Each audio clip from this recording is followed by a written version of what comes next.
আমার ভূতের জীবন আমার ভূতের। এই কান্না একজন ছেলেহারা অসহায় মায়ের, যিনি আদরের ছেলেকে হারিয়ে চোখের জলে বুক ভাসাচ্ছেন। পাশেই তার স্বামী গৌরাঙ্গ চন্দ্র মোহক হাউমাউ করে কাঁদছেন ১৩ বছরের ছেলেকে হারিয়ে। পুরুষ মানুষ ঠিক কতটা কষ্ট পেলে এভাবে হাউমাউ করে কাঁদতে পারে তা হয়তো ছেলেহারা এই বাবাকে না দেখলে বুঝতেই পারত না অনেকেই। তাদের স্বামী স্ত্রীর এমন আহাজারি দেখে চোখ গড়িয়ে পানি পড়ছে প্রতিবেশী ও স্বজনদেরও।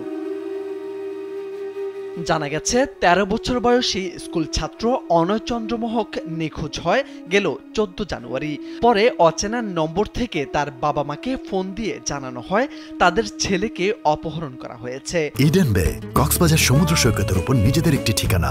মাত্র ৫ লাখ টাকায় আপনিও হয়ে যেতে পারেন এই হোটেলের মালিক।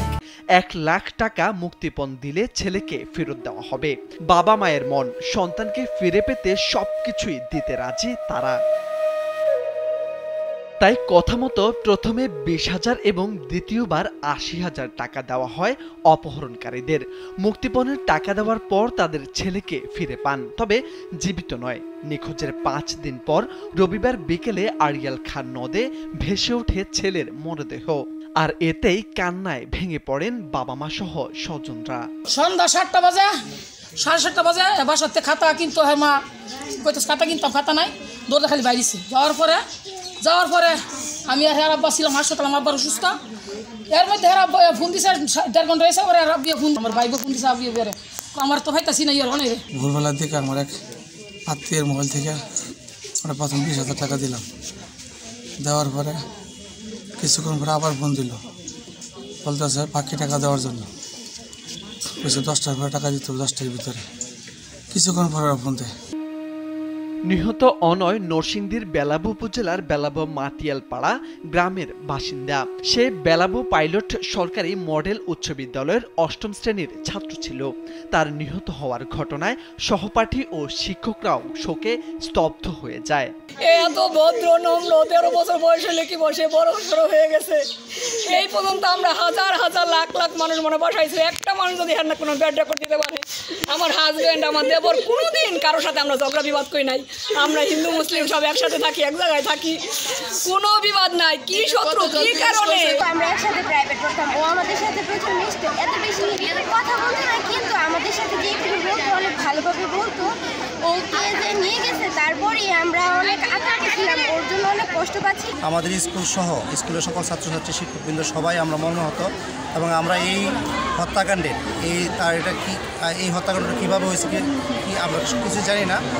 যদি যে কোনো মানুষের ষড়যন্ত্রের শিকার হয়ে থাকে, যদি সেটা হত্যাকাণ্ড হয়ে থাকে, তদন্ত করে যেন তার সঠিক বিচার হয়।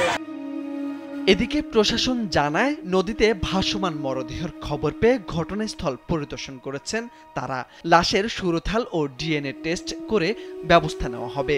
অপহৃত হয়েছিল এরকম একটা অভিযোগের প্রেক্ষিতে আমরা একটা অপহরণের মামলা নেই। মামলা নেওয়ার পরে সে এই সাথে সাথে আমরা একটা টিম ভোলা লালমোহনে পাঠাই। ওখানে টাকা লেনদেনের বিষয় ছিল, টাকা মুক্তিপণ নিয়েছে ওরা বিকাশের মাধ্যমে। ওই বিকাশের সাথে জড়িত একজনকে আমরা গ্রেপ্তার করি। পরে দুঃখজনকভাবে তার লাশটা আমরা বেলাবো থেকে উদ্ধার হয়েছে। লাশ উদ্ধার করার পরবর্তী সময়ে আমরা দ্রুত ঘটনাস্থলে উপস্থিত হয়ে লাশের সুরতহাল সম্পন্ন করে লাশ ময়নাতদন্তের জন্য পাঠানো হয়েছে।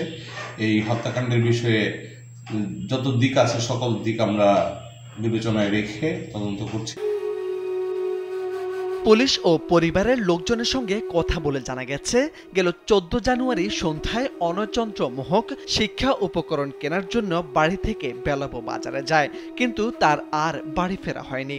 অনেক খোঁজাখুঁজির পর সন্ধান না পেয়ে ওই দিন রাতেই বেলাবো থানায় একটি সাধারণ ডায়েরি করে তার পরিবার। সাধারণ ডায়েরিটি ১৬ জানুয়ারি মামলায় রূপান্তরিত হয়। মোরশেদ আলম, কালবেলা।